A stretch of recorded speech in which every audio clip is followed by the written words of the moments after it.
우리 인간은 하나님의 형상대로 지음을 받았습니다. 하나님의 형상대로 지음을 받았다는 말은 다른 말로 말하면 인격을 가진 존재로 하나님이 우리를 지으셨음을 말하죠. 인격을 가진 존재로 지음을 받았다는 것은 서로가 서로에게 요구하는 것들이 있다는 것입니다. 그렇습니다, 여러분. 인격을 가지고 관계를 맺고 살아가는 사람들에게는 서로가 서로에게 요구하는 것들이 있습니다.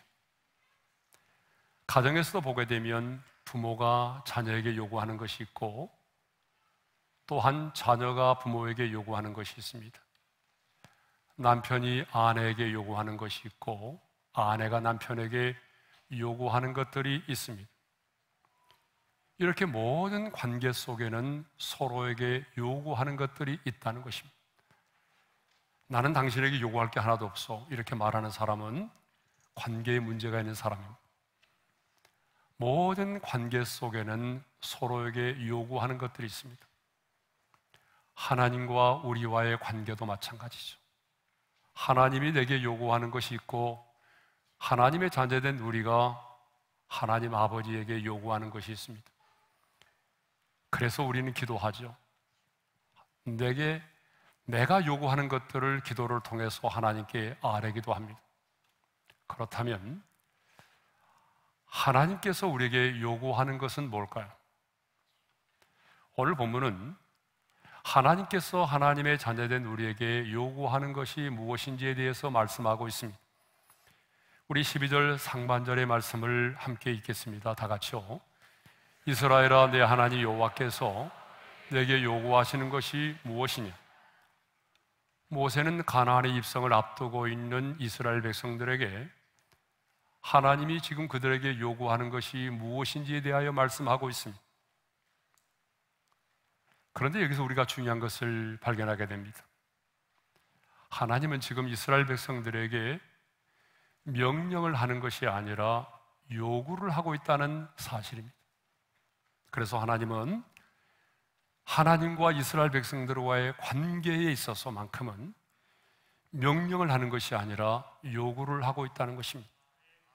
하나님은 당신의 자녀들이 마지 못해서 어쩔 수 없이 말씀 앞에 순종하는 것이 아니라 자원하는 마음으로 하나님의 요구에 순종하기를 원하시는 것입니다.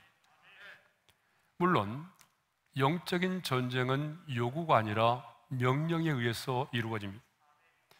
그래서 하나님은 영적인 전쟁에 대해서만큼은 요구하지 않고 명령하셨습니다. 나가서 싸우라, 마귀를 대적하라. 그런데 넓은 의미에서 본다면 사실 우리의 신앙생활 역시 영적인 전쟁에 포함되는 거죠. 그래서 성경에 보게 되면 하나님의 명령으로 가득 차 있어요. 부모를 공경하라, 주 안에서 순종하라, 항상 기뻐하라, 범사에 감사하라, 땅끝까지 이르러 내 증인이 되라. 이렇게 명령을 하고 계신 것입니다. 그러니까 우리의 신앙생활의 영역도 영적인 전쟁이기 때문에 하나님은 요구보다는 명령을 하세요. 그러나 하나님과 우리와의 관계에 있어서만큼은 하나님은 명령이 아닌 요구를 하고 계신다는 것입니다. 왜요? 자발적인 순종을 통해서 그 관계가 더 깊어지고 그 사귐이 더 풍성해질 수 있기 때문입니다. 그렇다면 하나님께서 오늘 하나님의 자녀된 저와 여러분에게 요구하는 것은 무엇일까요? 오늘 본문은 하나님의 자녀된 우리에게 하나님께서 요구하시는 두 가지를 말씀하고 있어요. 그 첫째가 뭐냐면 여호와를 경외하라는 것입니다. 우리 12절 상반절의 말씀을 읽겠어요. 다 같이요. 이스라엘아, 내 하나님 여호와께서 내게 요구하는 것이 무엇이냐? 곧 내 하나님 여호와를 경외하여 그의 모든 도를 행하고. 여러분, 하나님을 경외한다는 게 뭐죠? 하나님을 경외하라는 말이 참 많이 나오는데요, 하나님을 경외하라는 말은 다른 게 아닙니다. 피조물이 절대자 앞에서 갖는 거룩한 떨림, 거룩한 두려움을 말하는 거예요. 근데 많은 사람들은요, 불행한 상황 속에서 겪는 무서움을 이 거룩한 두려움으로 생각하고 있어요. 아닙니다, 여러분. 거룩한 두려움과 무서움은 전혀 다른 거예요. 자, 피조물인 우리가 내가 믿는 하나님이 너무나 거룩하시고 내가 믿는 하나님이 너무나 존귀하시고 높고 이대하시기 때문에 그 앞에서 갖는 거룩한 떨림, 거룩한 두려움, 이것이 바로 뭐예요? 여호와를 경외하는 것입니다. 그런데 이 말을 좀 더 우리의 마음에 와닿는 표현을 쓴다면 이런 겁니다. 그 하나님을 의식하며 사는 거예요. 여러분, 이 세상을 살아가면서 사람과의 관계 속에서도 때로는 내가 누군가를 의식하며 산다는 것, 굉장히 유익할 때가 많아요. 내가 그 사람을 의식하기 때문에 함부로 말을 하지 않게 되고, 또 내가 누군가를 의식하기 때문에 굉장히 행동에 유의할 때가 있어요.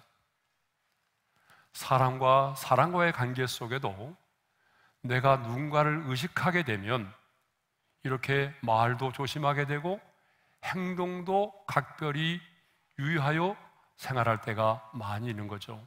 여러분, 요셉을 볼까요?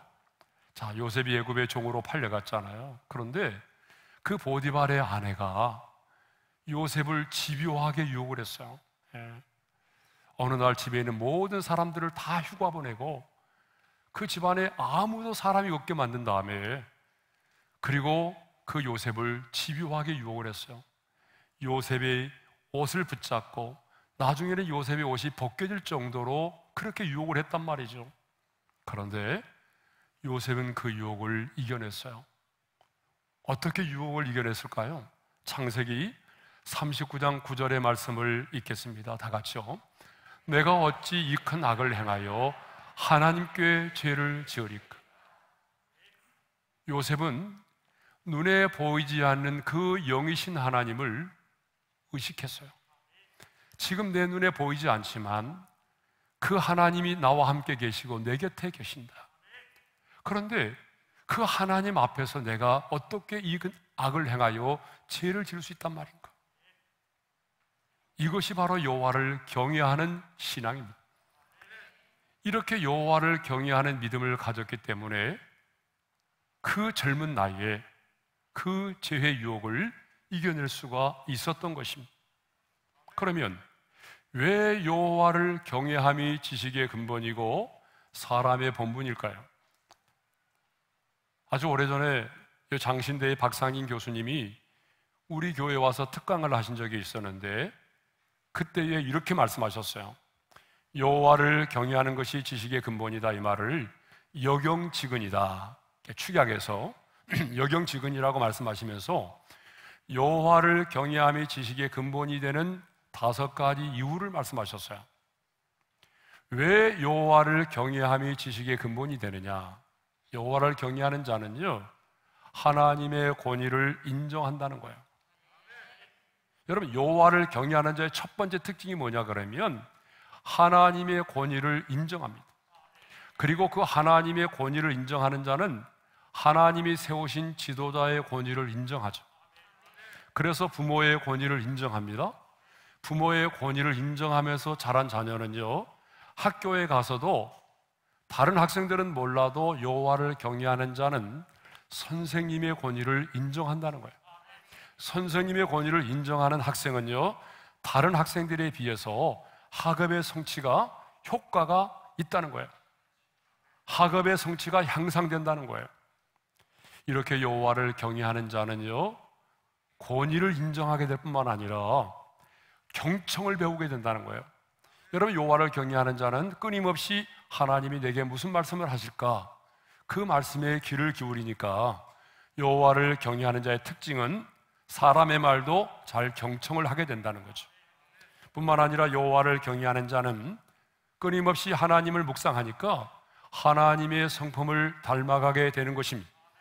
뿐만 아니라 여호와를 경외하는 자는 끝없이 하나님의 말씀을 묵상하면서 또 하나님이 주신 마음의 소원을 갖게 되니까 남들이 갖지 않는 그런 꿈과 비전을 갖게 된다는 것이죠. 그래서 내가 왜 공부를 해야 되는지 이유를 알게 된다는 거예요.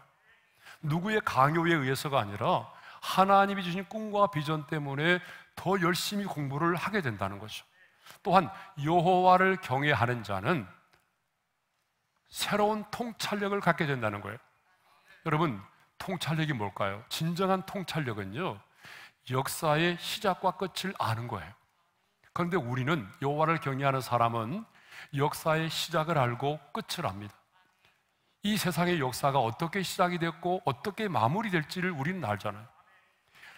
여호와를 경외하는 자는 내가 왜 이 땅에 존재하고 있고 지금 내가 어디를 향해 가고 있고 내 삶의 존재와 이유를 알게 된다는 거죠. 그렇기 때문에 여호와를 경외하는 것이 뭐가 되는 거죠? 지식의 근본이 되는 것이고, 여호와를 경외함이 어때요? 우리 인간의 본분이 되는 것입니다. 그렇다면 여러분, 여호와를 경외한다는 것은 구체적으로 무엇을 의미할까요? 자, 오늘 보면 12절 4반절에 이런 말씀이 있어요. 우리 한번 읽어볼까요? 다 같이요. 그의 모든 도를 행하고. 여러분, 여호와를 경외한다라고 하는 것은 단순한 감정의 문제가 아니라는 거예요. 여호와를 경외하는 것은 뭐냐면 그의 모든 도, 하나님께서 주신 말씀의 도를 행하는 거죠. 하나님의 말씀을 행하는 것이 뭐예요? 여호와를 경외하는 자의 삶이라고 하는 거죠. 자, 그러면 하나님께서 우리에게 요구하시는 두 번째가 뭘까요? 자, 하나님이 우리에게 요구하는 첫 번째가 뭐였어요? 여호와를 경외하라는 거죠. 근데 반응을 안 하신 분이 계세요, 지금? 예, 마스크 썼으니까 모를 것 같죠? 자, 하나님이 우리에게 요구하신 첫 번째가 뭐예요? 여호와를 경외하는 것. 자, 두 번째는 뭐예요? 여호와를 사랑하는 것입니다. 자, 우리 본문 12절 하반절의 말씀을 읽겠어요. 시작. 그를 사랑하며 마음을 다하고 뜻을 다하여 내 하나님 여호와를 섬기고. 하나님이 우리에게 요구하는 것은 하나님 자신을 사랑하라는 거예요. 그런데 어떻게 사랑하라고 말씀하냐면 마음을 다하여 사랑하라는 것입니다. 여러분, 사랑은요, 머리로 하는 게 아니에요. 사랑은 지식으로 하는 것이 아닙니다. 사랑을 진정으로 해본 사람은 알 거예요. 사랑은 내 가슴으로 하는 겁니다. 마음으로 하는 거죠. 그래서 우리가 사랑을 표현할 때 뭐라고 말하죠? 하트 모양을 하잖아요. 우리의 심장을 표현하잖아요. 왜요? 사랑은 머리로 하는 것이 아니라 내 마음으로 하기 때문에 그렇습니다. 여러분, 우리가 하나님을 사랑하는 것도 마찬가지. 끊임없이 하나님을 생각하는 거예요. 예, 예배를 드릴 때만이 아니라 나 홀로 길을 걸을 때도 주님을 생각하는 거죠. 그래서 하나님이 미워하는 것을 내가 미워하는 것이고 하나님이 좋아하는 것을 내가 좋아하면 그것이 뭘까요? 내가 마음을 다하여 하나님을 사랑하는 거죠. 또 어떻게 하나님을 사랑해야 됩니까? 우리는 목숨을 걸고 목숨을 다하여 사랑해야 됩니다. 여러분, 사랑은 시시한 게 아닙니다. 진정한 사랑은요, 목숨을 걸고 하는 것이 진정한 사랑입니다. 그래서 우리 예수님도 한 율법사가 찾아와서 어느 계명이 가장 큰 계명입니까? 라고 물어봤을 때에 이렇게 말씀을 하셨어요. 다 같이요. 예수께서 이르시되 내 마음을 다하고 목숨을 다하고 뜻을 다하여 주 너희 하나님을 사랑하라 하셨으니 이것이 크고 첫째 되는 계명이요. 예, 마음을 다하고 목숨을 다하고 뜻을 다하여 주 너희 하나님을 사랑하라고 말씀하셨어요. 여러분, 하나님이 저와 여러분을 어떻게 사랑하셨습니까? 시시하게 사랑하셨습니까? 아니면 적당하게 사랑하셨습니까? 아닙니다. 하나님은 저와 여러분을 사랑하실 때에 자신의 목숨을 걸고 사랑하셨습니다. 자신의 생명을 내어주시면서까지 저와 여러분을 사랑하셨습니다. 그래서 바울은 로마서 5장 8절에서 이런 말씀을 하고 있잖아요. 다 같이요. 우리가 아직 죄인 되었을 때에 그리스도께서 우리를 위하여 죽으심으로 하나님께서 우리에 대한 자기의 사랑을 확증하셨느니라. 주님이 십자가에 달려 죽으심으로써 내가 너를 이렇게 사랑하고 있다는 것을 증명해 보이신 것입니다. 자, 세 번째로 어떻게 사랑하기를 원하십니까? 뜻을 다하여 하나님을 사랑하라고 말씀하고 있어요. 우리 12절 하반절의 말씀을 읽겠습니다. 다 같이요. 그를 사랑하며 마음을 다하고 뜻을 다하여 내 하나님 여호와를 섬기고. 뜻을 다하여라고 하는 말은 힘을 다하여라는 말과 같습니다. 나의 온 정성과 내 모든 생각과 의지를 동원하여 그렇게 하나님을 사랑하라는 거죠. 내가 가지고 있는 시간과 내게 주신 물질과 하나님이 내게 주신 은사와 모든 정열들을 쏟아부어서 그렇게 하나님을 사랑하라는 거죠. 예? 그러면 왜 하나님은 오늘 우리에게 이 두 가지를 요구하고 계실까요? 왜 우리에게 여호와를 경외할 것과 그리고 여호와를 사랑할 것을 요구하고 계실까요? 여러분, 이 설교의 핵심은 바로 여기 있습니다. 바로 저와 여러분의 행복을 위해서라는 거예요. 13절의 말씀을 읽겠습니다. 다 같이요. 내가 오늘 내 행복을 위하여 내게 명령하는 여호와의 명령과 규례를 지킬 것이 아니냐. 내 행복을 위해서, 하나님 자신을 위해서가 결코 아닙니다. 여러분, 우리 하나님은요 전능하신 분이십니다. 우리가 여호와를 경외하고 여호와를 사랑한다고 해서 더 하나님이 거룩한 분이 되고 존귀한 분이 되는 것이 아닙니다. 하나님은요 전능하신 분으로서 여러분, 하나님은 하나님의 존재만으로도 완전 그 자체이십니다. 그런데 왜 하나님은 우리에게 오늘 여호와를 경외할 것과 하나님을 사랑할 것을 요구하시냐는 거예요. 그것은 하나님 자신을 위해서가 아닙니다. 하나님 자신을 위해서가 아니라 저와 여러분의 무엇을 위해서? 행복을 위해서. 저는 이 말씀을 준비하면서 우리를 향한 하나님의 마음이 무엇인지가 읽혀지더라고요. 여러분, 저와 여러분을 향한 하나님의 마음은 저와 여러분이 행복한 자가 되는 것입니다.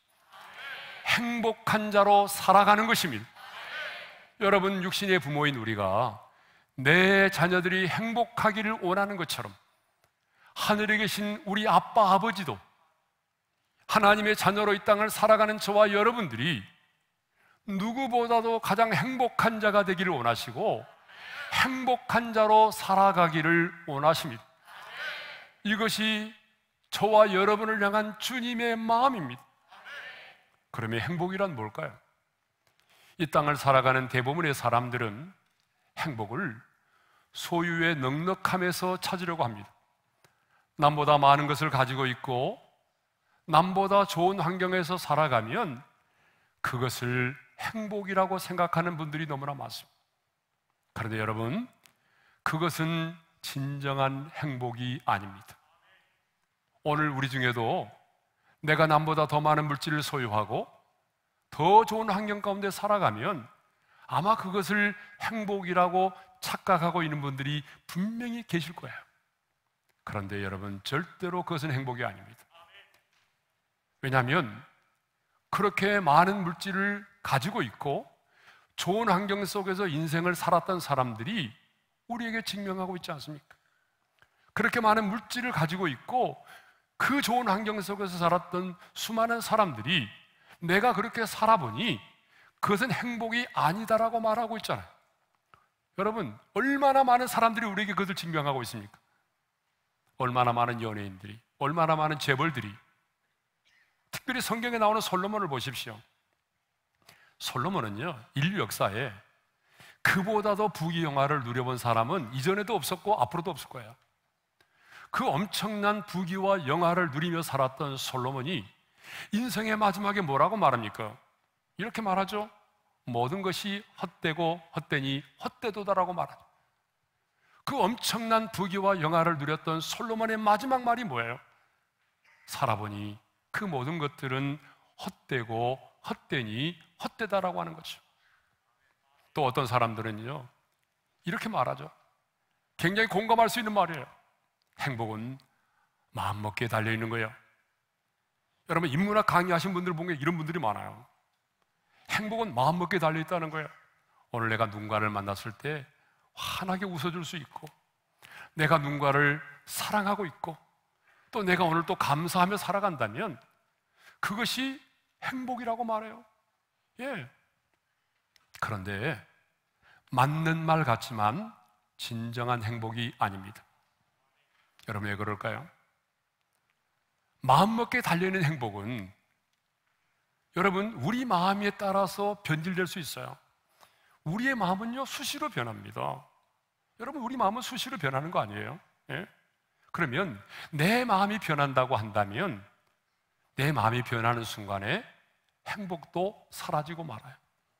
예전에 아침마당에, KBS 아침마당에 자주 나오셔서 행복을 설파했던 행복 전도사 최모 씨가 있었어요. 우리 교회 3월 2조에서 와가지고 사모님들 앞에서 그렇게 말했어요. 여러분, 행복은 멀리 있는 것이 아닙니다. 행복은 마음먹기에 달렸습니다. 그렇게 말했어요.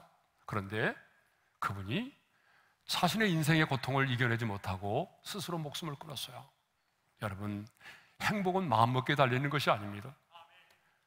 왜냐하면 우리 마음은 언제든지 변할 수 있어요. 우리 마음이 변하면 우리 안에 있는 행복의 파랑새도 한순간에 날아가 버릴 수 있는 겁니다. 그러면 하나님이 말씀하시는 행복의 기준은 뭘까요? 하나님은 분명히 행복의 기준에 대해서 이렇게 말씀하십니다. 신명기 33장 29절의 말씀을 읽겠습니다. 다 같이요. 이스라엘이여, 너는 행복한 사람이로다. 여호와의 구원을 너같이 얻은 백성이 누구냐? 하나님은 분명히 행복의 기준에 대해서 너무나 명료하게 말씀하십니다. 너 구원 받았니? 그러면 너는 행복한 사람이야. 너 누가 뭐라 해도 구원 받았다면 행복한 거야. 사실 인간의 눈으로 본다면 그 당시에 이스라엘 백성들은 행복한 조건을 가지고 있지 않았어요. 왜냐하면 그들은 여전히 광야의 한복판에 있었어요. 그리고 앞으로도 그들은 요단강을 건너 가나안 땅에 들어가서 가나안의 원주민을 몰아내는 치열한 영적인 전쟁이 기다리고 있었어요. 그런데 하나님 말씀하십니다. 또 구원 받았니? 그렇다면 너는 행복한 거야. 여러분, 왜 하나님은 구원을 행복의 기준으로 제시할까요? 하나님이 구원을 행복의 기준으로 제시하는 이유가 있어요. 그것은 우리가 받은 구원이 인생의 가장 큰 두 가지 문제, 죄와 죽음의 문제를 해결받기 때문입니다. 인생의 가장 큰 두 가지 문제, 죄와 죽음의 문제를 해결받았다면 여전히 광야의 한복판에 있을지라도 너는 행복한 사람이라는 거죠. 그러므로 출애굽한 이스라엘 백성들은, 아니 예수를 믿음으로 말미암아 이미 구원을 받은 저와 여러분들은 이 말씀의 기준에 의하면 이미 행복한 자가 되어 있습니다. 여러분, 맞습니까? 정말 여러분은 행복한 자가 되어 있습니까? 그런데 말입니다. 왜 하나님께서는 오늘 이미 행복한 자가 되어 있는 저와 여러분에게 또다시 내가 너의 행복을 위하여 여호와를 경외할 것과 하나님을 사랑할 것을 요구하고 계시냐는 거죠. 아니, 이미 행복한 자가 되어 있는데 왜 하나님은 또다시 내 행복을 위하여라고 말씀하시면서 두 가지를 요구하시느냐는 거예요. 여러분, 그 이유를 아세요? 그것은 행복한 자가 되었지만 행복을 누리며 살지 못하고 있기 때문에 그렇습니다. 여러분, 분명히 우리가 지식적으로 나는 구원받았으니까 행복한 자야, 내 자신이 행복한 자라는 사실을 알고 있지만 실제적으로 지금 내 삶의 현장에서 나는 행복한 자로 그 행복을 누리며 살고 있느냐? 물어보게 되면 아니에요, 아직 저는 행복하지 않아요, 이렇게 말씀하시는 분이 많다는 거예요. 그래서 하나님은 오늘 다시 한번 내 행복을 위하여 우리에게 두 가지를 요구하고 계신 겁니다. 오늘 본문에 나오는 행복을 위하여라고 하는 이 말을 원문으로 직역해 보게 되면 내게 기쁨이 지속되기 위하여라는 말이에요. 그러니까 이 말씀의 근거에서 본다면 행복이 뭐냐? 기쁨이 지속되는 것을 말합니다. 근데 여러분, 이 세상에 그 어떤 것도 기쁨이 지속되게 할 수 있는 건 아무것도 없어요. 여러분, 아무리 좋은 차를 사도 기쁨은 지속되지 않아요. 내가 사랑했던 사람을 만나도 그 만남이 영원한 기쁨을 가져다 주지는 못해요. 그 만남이 때로는 내게 아픔이 되고 상처가 될 수도 있어요. 이 세상에 그 어떤 것도 내게 주신 기쁨이 지속되게 할 수는 없어요. 그런데 오늘 하나님 우리에게 말씀하십니다. 기쁨이 지속될 수 있는 게 뭐냐? 하나님 너무나 잘 알고 계시죠. 돈의 문제가 아니라는 거죠. 나를 경외하라는 거예요.